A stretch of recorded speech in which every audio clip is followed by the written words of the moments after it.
Hello, my people. To all you future agricultural scientists and exam champions, a very big welcome. This is our agricultural science series where we are going to break down every single topic from the WAEC, JAM, and NECO syllabus to make it super easy for you. Today, we are starting with the absolute foundation, the big one, the meaning and scope of agriculture. Let's get right into it. Now, let me ask you a question. What if I told you there's one topic, just one, that shows up in WAEC, JAM, and NECO almost every single year? You know what I'm talking about, right? It's this one. Understanding the meaning and scope of agriculture is your golden ticket to guaranteed marks. So get your notebooks ready and let's begin. Okay, so here's our game plan for today. First, we'll cover why this topic is such a big deal. Then, we'll dive into the official definitions and branches you need to know. After that, we'll look at its importance to Nigeria, solve some real past questions, and then wrap it all up with a quick recap and some killer exam tips. All right, let's jump right into section 1. Before we start memorizing definitions, it's so important to understand why this topic even matters. Trust me, if you get the why, learning the what becomes a whole lot easier. Look, you have to forget the old idea of agriculture being just about a farmer with a hoe and cutlass. No way. We're talking about the very backbone of Nigeria's economy. It's how we survive as a nation. And from an exam point of view, the examiners love this topic because it's fundamental. If you can master this, you are already way ahead of the curve. And just take a look at these numbers for a second. They are absolutely massive. Agriculture employs over 70% of Nigeria's workforce. Can you picture that? It's huge. On top of that, it contributes about a quarter of our entire gross domestic product, our GDP. This is what puts food on the table for over 200 million people and brings in serious foreign exchange from exports like cocoa. And this just says it all, doesn't it? Let's bring it all the way home. No agriculture means no jollof rice, no gari, no pounded yam. It's that simple. Without a strong agricultural sector, there's no food and our economy becomes unstable. So yeah, it's a pretty big deal. All right, let's move on to section 2. Now we're getting into the core stuff, the knowledge you absolutely need for your exams. We're going to break down the key definitions and branches of agriculture, and this is all coming straight from the official syllabus. So, what's the modern way to define agriculture? It is the art and science of cultivating crops and rearing animals. I want you to really focus on those two words, art and science.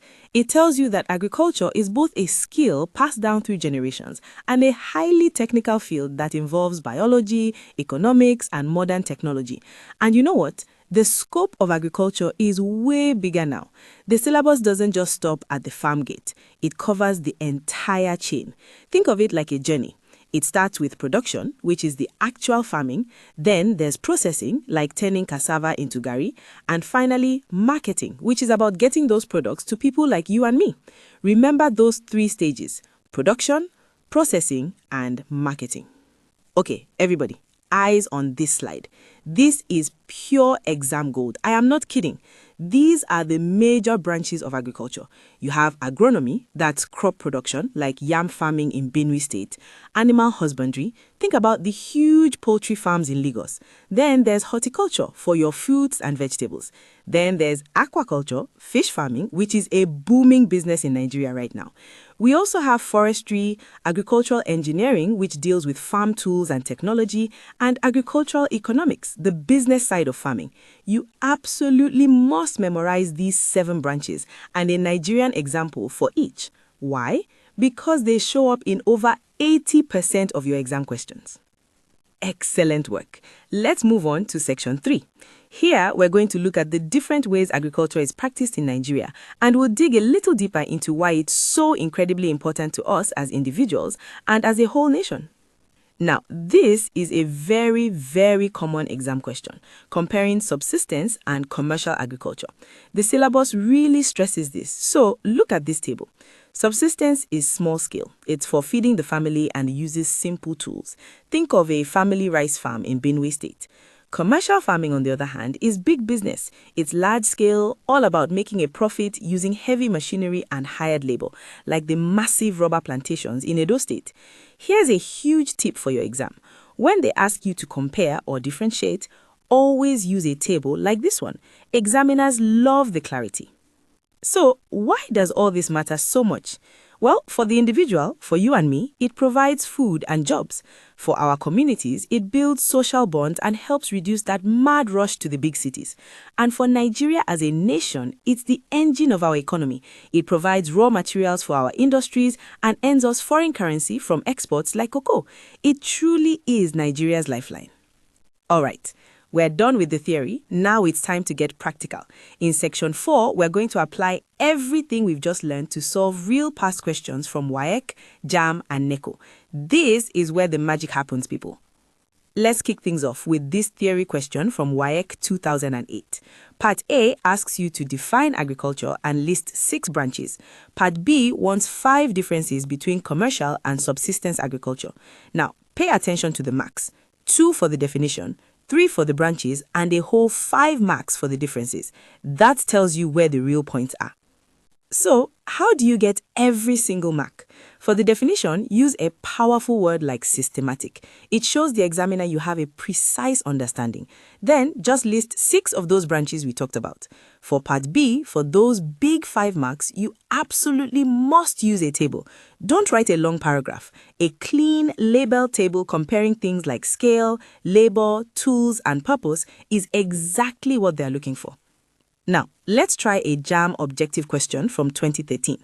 The major reason which necessitates the expansion of agriculture is your options are increase in rainfalls, increase in population, increase in temperature, or increase in wind. Take a second and think about it. What's the main driver here? And the correct answer is B, an increase in population. You see, it's a logic question. While good rainfall and weather are great for crop yield, they don't create the need for more food.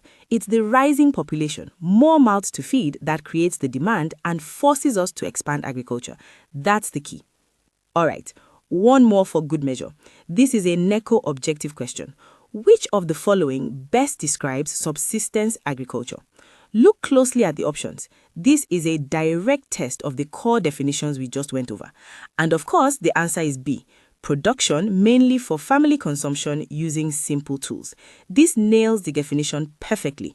All the other options with their talk of advanced machinery, exports, and high capital are describing commercial farming. See how easy it is when you know your definitions? You can just use the process of elimination. Wow. We have covered a lot of ground and you've all done brilliantly. Now, for our final section, a quick fire summary and some powerful tips to help you lock this knowledge in for your exams. These are the most important things to take away, so listen up. So, to recap everything, remember, agriculture is the art and science of production, processing, and marketing. You must memorize those 7 branches. You have to know the exact differences between subsistence and commercial farming. And for your exam strategy, always label your tables and diagrams. Use bullet points in your essays to save time and be clear. And please use the correct scientific terms. It's horticulture, not just vegetable farming. It makes a difference. And listen, I want you to know that you can absolutely 100% do this. Every high-scoring student in agricultural science, whether it's for WAEC, JAM, and NECO, has a solid grasp of this foundational topic. And after today, you are now one of them. So be confident. If you found this lesson helpful, please do me a quick favor. Like this video, share it with your classmates and friends who are also preparing for their exams, and subscribe to our channel right now so you don't miss the next topic. Also, make sure you visit www.examkp.com for thousands of free practice questions and answers. Let's go and smash these exams together.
Hello, my brilliant students. Welcome back to our physics prep series, designed to get you ready for your WAEC, JAMB, and NECO exams. Today, we're diving into a topic that is literally all around you. I'm talking about simple machines. This is one of those topics you absolutely have to know for your exams. So let's jump right in. So let's start with a big question, one that people have been trying to answer for thousands of years. How do we make work easier? I mean, how is it possible to lift a really heavy car with just a small jack or split a massive log with a single axe? Well, the answer is what this whole session is about. You guessed it. The answer is simple machines. These are the basic tools that act like force multipliers. They basically give us superpowers. Think of them like the Lego bricks of engineering. If you understand these basic blocks, you can understand how almost anything works, from a simple wheelbarrow to a massive construction crane. And believe me, examiners love when you can make that connection. Okay, so here's our game plan. First, we'll see exactly what the syllabus says you need to know. Then we'll get into the nitty-gritty, the core concepts and all the formulas. After that, we'll meet the whole family of simple machines. And the best part, we're going to solve actual past exam questions together. Then we'll wrap up with a handy formula sheet and some killer exam tips. You ready? Let's go. So, section 1. Why should we even care about this topic? Well, because WAEC, JAMB, and NECO care. Everything we're about to cover is pulled straight from your official syllabus. So this is 100% need-to-know stuff. So here's what the syllabus demands. You need to know the definition, of course. You've got to master the key terms: load, effort, MA, VR, and efficiency. They also want you to know how to derive the efficiency formula. And of course, you need to know all the different types of machines and be able to crush any calculations they throw at you. We are going to nail every single one of these points today. Alright, let's get into the language of machines. These next few concepts are the absolute foundation for everything else. So pay close attention. Once you get these, the rest is easy. First up, we've got the load, which we represent with a capital L. This is just the thing you are trying to move. It's the problem you are trying to solve. It could be a heavy block of concrete, a bag of cement, anything. It's the resistance you are working against. And on the other side, we have the effort, capital E. This is your push, your pull, your turn. The whole point of a simple machine is to use a small, manageable effort to overcome a much bigger load. Now, this is where the magic really happens. Mechanical advantage, or MA.